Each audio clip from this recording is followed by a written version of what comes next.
is a some relaxations by the authorities. You can say is the for some time limit for grant a bail is a power of a court.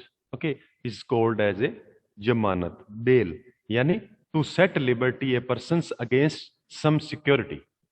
Liberty with security is called जमानत. अगर कोई अपराध होता है, ठीक है, जो जमानती है अपराध है जिसमें बेलेबल ऑफेंस है, तो उसमें उसको बेल मिलती है सम सिक्योरिटी, अगर वो कुछ सिक्योरिटी के रूप में कोर्ट में रखता है, चाहे वो उसकी मूवेबल प्रॉपर्टी है या इमूवेबल प्रॉपर्टी है, उसके डॉक्यूमेंट्स रख के उसको एज ए सिक्योरिटी उसको कुछ समय के लिए पेंडेंसी ऑफ द केस उसको कुछ रिलीज किया जाता है, उसको कुछ लिबर्टी दी जाती है, is called as a bail. Next is bailment. It is very quite important. Bailment is a contract. Bailment is a special contract. इसको हिंदी में बोलते हैं उपनिदान. हिंदी मीडियम के स्टूडेंट्स इसको नोट कर लें. Bailment. Bailment is a contract of bailment is a special contract. अब little bit I am giving you the knowledge about the bailment. Bailment देखिए जो कॉन्ट्रैक्ट है, एक तो कॉन्ट्रैक्ट फर्स्ट है, that is the general principle of contracts. General contract, all the general contracts cover by the contract act, general principle of contract. Similarly some contracts are special contracts. Some contracts are special contracts also covered into the contract act. Some things are left in that contract और some extra things are included. That types of the contracts is called the special contracts. So bailment is a special contracts. एक example से आपको बताऊंगा भी bailment क्या होता है. देखिए एक जो देखिए दो पक्षकार, two parties are must for an every contract. Okay, two parties यानी एक तो प्रस्तावक हो गया और दूसरा जो उसको एक्सेप्ट कर रहा है, ठीक है ना. दो पक्षकार होने चाहिए हर किसी कॉन्ट्रैक्ट में. इस कॉन्ट्रैक्ट में भी दो ही पक्षकार हैं. एक को बोला जाता है बेलर, एक को बोला जाता है बेली. अल्फाबेटिकली मैंने यहां लिखा नहीं है, लेकिन आपके इस कॉन्ट्रैक्ट से आपके तीन जो टर्म्स हैं आपकी क्लियर होएगी, ठीक है. ये स्पेशल कॉन्ट्रैक्ट क्यों है?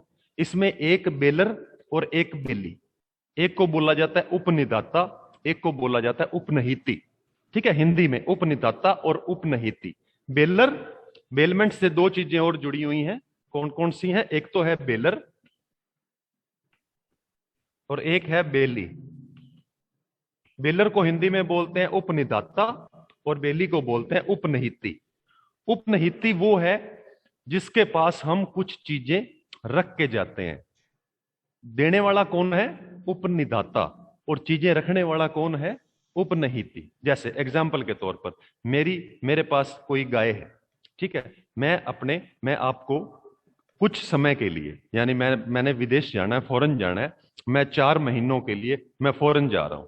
मेरे पास गाय है या मेरे पास कोई जीप है, कार है, उस चीज को, उस मूवेबल प्रॉपर्टी को मैं आपके पास रख के जाता हूं, ठीक है. लिमिटेड टाइम्स के लिए, लिमिटेड ऑब्जेक्ट के लिए. मैं वापस आऊंगा तो वो मैं चीजें आपसे ले लूंगा, ठीक है. अब इसमें क्या है कि ये मैं आपके साथ एक कॉन्ट्रैक्ट कर रहा हूं. देखिए एक जनरल कॉन्ट्रैक्ट है, मैंने आपको गाड़ी बेची, ठीक है. इसी प्रकार का कॉन्ट्रैक्ट ऑफ एजेंसी होता है, ठीक है ना. हम एजेंट की अपॉइंटमेंट करते हैं लिमिटेड टाइम्स के लिए, उसको सैलरी देते हैं, उसमें कोई कंसिडरेशन नहीं है ना. तो सेकंड चीज क्या है? ये स्पेशल इसलिए है क्योंकि इसमें कोई ऑन द स्पॉट कंसीडरेशन नहीं है. मैंने आपको चीजें दी, बदले में मैं वापस आके ले लेता हूं, तो हमारे बीच जो कॉन्ट्रैक्ट हो रहा है that is called the bailment. जो चीजें देता है इज बेलर, जो चीजें रखता है वो बेली, ठीक है. अब तीनों चीजें समझ आ गई आपको, तीन वोकैबुलरी के वर्ड्स आपको समझ आ गए, bailor, bailee and contract of bailment. Next alphabetically is a bar. Bar, BAR.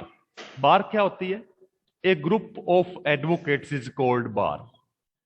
बार में ना जो एडवोकेट्स का ग्रुप है, जो ऑर्गेनाइजेशंस है, जो कोर्ट्स में एडवोकेट्स बैठते हैं, group of advocates is called bar. Bar association. Okay, any associations which is related to the advocates is bar association. In the state level bar council, in the India level bar council of India.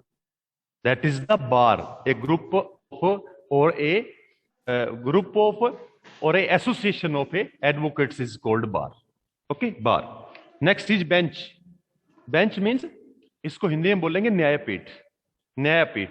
Bench means a court to decide particular matter or matters. A court to decide particular matter or matters. अब यहां two words हैं, matter और matters. Nyaypeeth. Different types of the bench are available in every high court. Okay, the court hierarchy system is there in India. सबसे पहले supreme court है, उसके बाद high court है. अगर इंडिया लेवल पे बात करेंगे तो वो सुप्रीम कोर्ट है. देखिए 3 एस्पेक्ट्स हैं, legislative, executive and judiciary. The 3 main important organs are there. हर एक देश में आपको मिलेंगे ये ऑर्गन्स. कानून बनाने वाली संस्था, कानूनों को लागू करने वाली संस्था, और कानूनों को नहीं मानता है उसको पनिश करने की संस्था, जिसको हम जुडिशरी बोलते हैं. ठीक है. अब जुडिशरी है, जुडिशरी का हायरार्की सिस्टम है. हायरार्की सिस्टम है ना, जिसको हिंदी में पद सोपान बोल देते हैं. जैसे डिपार्टमेंट में भी पद सोपान होते हैं, एवरी डिपार्टमेंट में. जैसे हम कॉलेज में देखेंगे तो सबसे पहले प्रिंसिपल, डायरेक्टर्स, फिर प्रिंसिपल, फिर टीचर्स, फिर क्लरिकल स्टाफ. एक क्या है? पद सोपान है, यानी एक हायरार्की है. सिमिलरली कोर्ट्स में भी हायरार्की है. इंडिया लेवल पर सुप्रीम कोर्ट है, स्टेट लेवल पर हाई कोर्ट है, और डिस्ट्रिक्ट लेवल पर डिस्ट्रिक्ट कोर्ट्स हैं. ठीक है. जब कोई मैटर्स हाई कोर्ट में जाता है या सुप्रीम कोर्ट में जाता है तो वहां पर क्या होती है? बेंच होती है. वो सिंगल बेंच भी हो सकती है, डबल बेंच भी हो सकती है, और फुल बेंच भी हो सकती है. सिंगल बेंच में 1 जज बैठता है, डबल बेंच में 2 जज बैठते हैं, फुल बेंच में 3 भी हो सकते हैं, 5 भी हो सकते हैं. ठीक है ना. तो वो जो बेंच होगी, किसी भी पर्टिकुलर मैटर को जो सुनने के लिए जो न्यायपीठ बैठेगी, this is called as a bench. Okay. Next alphabetically is a bill of exchange. Bill of exchange means, इसको हिंदी में बोलेंगे बच्चों, बिल ऑफ एक्सचेंज को विनिमय पत्र. विनिमय पत्र, a kind of business document. A kind of A business document given in exchange. Given in exchange, a kind of business documents. अब what kind of the business documents? Very simple. I am giving the example of a bill of exchange, just like check, banking check. If you are giving to pay some to another person, some means कुछ money, some. अगर आप किसी को कोई चीज पे करना चाहते हैं, पैसे, तो आप चेक काट के देते हैं. तो cheque is a bill of exchange. Bill of exchange. पहले चला करती थी हुंडी. हुंडी इज ए, पहले हुंडी बोला करते थे. कोई लिखित में देता था, भी जाके इतने पैसे उससे ले लेना, तो आपको वहां पैसे मिल जाते थे. वो हुंडी होती थी. उसका नया रूप हमने चेक में ले लिया. आज आप किसी को चेक काट के देते हो, तो वो आप उस चेक के ब्याह पे, मैंने आपको चेक दिया, तो उस मेरे ब्याह पे आप उस चेक को बैंक में लगाओगे तो वो क्लियर हो जाता है. तो that is a business documents which decide your rights is called bill of exchange, जिसको विनिमय पत्र बोला जाता है हिंदी में. पर नोट हो गया, ठीक है ना, स्टाम्प पे हो गया, पर नोट हो गया, एनी चेक हो गया, एनी हुंडी होगी, is all the documents called as a bill of exchange. Bill of exchange. Why हम इसको अधिकार पत्र क्यों बोलते हैं? Because this the person who having this kinds of documents is possessing the right to receive sums from another person. ठीक है. This is a check, or this is you called say is a bill of exchange. Next alphabetically is a bona fide. Bona fide. Bona fide, the act in good faith. The act in good faith, if you doing any act that is in good faith, that is not treated as a crime. वो अपराध की श्रेणी में नहीं आएगा अगर आपने कोई बोनाफाइडली काम किया है. ठीक है ना. अब एक डॉक्टर है, डॉक्टर एक किसी भी पेशेंट का ऑपरेशन करता है, बोनाफाइडली करता है. अगर उसकी इंटेंशन उसको मारने की है तो that is not a bona fide. That is based, that will be based on the wrong intention. Wrong intentions you called as a manseria. But the person who are the doctor acting there as a doctor by through the patients, then the act is bona fidely. Then अगर person की death भी हो जाए, in case of The act, if the act is bona fidely, then that act was not treated as a crime. Okay, that is bona fide. Bona fide में ना act in good faith, good faith में जो काम करेगा वो bona fide हो गया. ठीक है. नेक्स्ट कौन सा है आपका अल्फाबेटिकली? बाइगेमी. बाइगेमी को बोलते हैं द्विविवाह हिंदी में. बाइगेमी, एक पत्नी के होते हुए अगर वो दूसरी पत्नी लेके आता है कोई, तो वो क्या कहलाएगा? बाइगेमी हो जाएगा. वो अपराध है, नॉन बेलेबल ऑफेंस है. एक पत्नी के होते हिंदू लॉ में bigamy is a offense. Bigamy is a offense. Having two wives is called bigamy. Bigamy is an offense in Hindu law. Okay, Hindu law में एक पत्नी के होते हुए दूसरी पत्नी नहीं लाई जा सकती. तो ये जो क्राइम होएगा उस क्राइम को बोलेंगे बाइगेमी. द्विविवाह. Next is buyer. बायर कौन होता है बच्चों? जो खरीदने वाला है. Seller and buyer are the concept of the sales of goods act. ठीक है. सेल ऑफ गुड्स एक्ट है जिसमें एक क्रेता होता है, एक विक्रेता है. ठीक है. जो सेलर है वो क्या है? बेचने वाला. और जो खरीदने वाला है वो क्या है? बायर. बायर को हम क्या बोलेंगे? क्रेता. क्या बोलेंगे? क्रेता. Next is cabinet. कैबिनेट का मतलब क्या होता है बच्चों? कैबिनेट मंत्रिमंडल. ठीक है. मंत्रिमंडल, सरकार बनती है. सरकार बनेगी चाहे वो स्टेट लेजिस्लेचर है चाहे वो सेंट्रल लेजिस्लेचर है. स्टेट लेजिस्लेचर में भी जब सरकार बनती है, सीएम बनता है, तो सीएम अपनी क्या बनाता है? कैबिनेट बनाता है. कैबिनेट एक मंत्रिमंडल बनाता है. कौन से डिपार्टमेंट का मंत्री कौन होएगा? Who will see that department. Sports department कौन देखेगा? ये जो आपका वित्त मंत्रालय कौन देखेगा? अलग अलग डिपार्टमेंट के अलग अलग मंत्री. तो वो कैबिनेट एक मंत्रिमंडल होता है जो एक सामूहिक निर्णय लेता है, कलेक्टिवली एक डिसीजन लेता है. किसी भी नीड को, कोई भी एक्ट बनाने के लिए वो एज ए लेजिस्लेचर काम करता है, तो उसको बोलते हैं कैबिनेट, जिसको मंत्रिमंडल. नेक्स्ट इज इंपॉर्टेंट, ये आपसे पूछा जा सकता है, capital punishment. Capital punishment, what is capital punishment? Capital punishment is a, in Hindi you can say, is the मृत्युदंड. मृत्युदंड, किसी को मृत्युदंड दे देना. ठीक है. अब मर्डर के केस में जब आप सेक्शंस 299 एंड 300 पढ़ेंगे in IPC sections 299 is related to culpable homicide and section 300 is related to murder.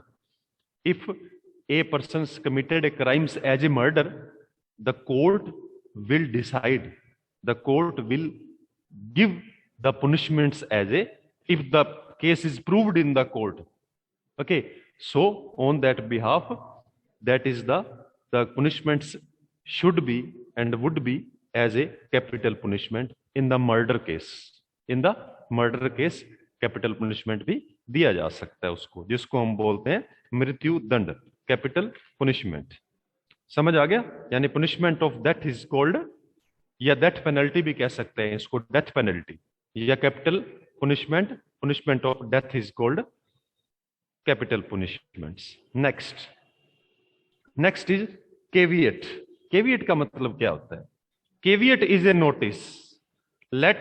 Caveat means let the party interested to cause be aware through a formal notice before any action.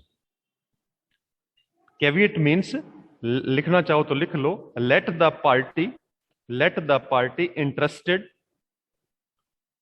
to a cause be aware through a formal notice before any action.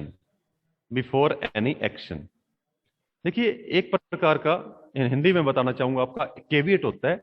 मान लो किसी के खिलाफ कोई case होने वाला है. ठीक है. किसी के खिलाफ मान लो ए पर्सन और बी पर्सन का कोई मैट्रिमोनियल केस चल रहा है, पति और पत्नी के बीच.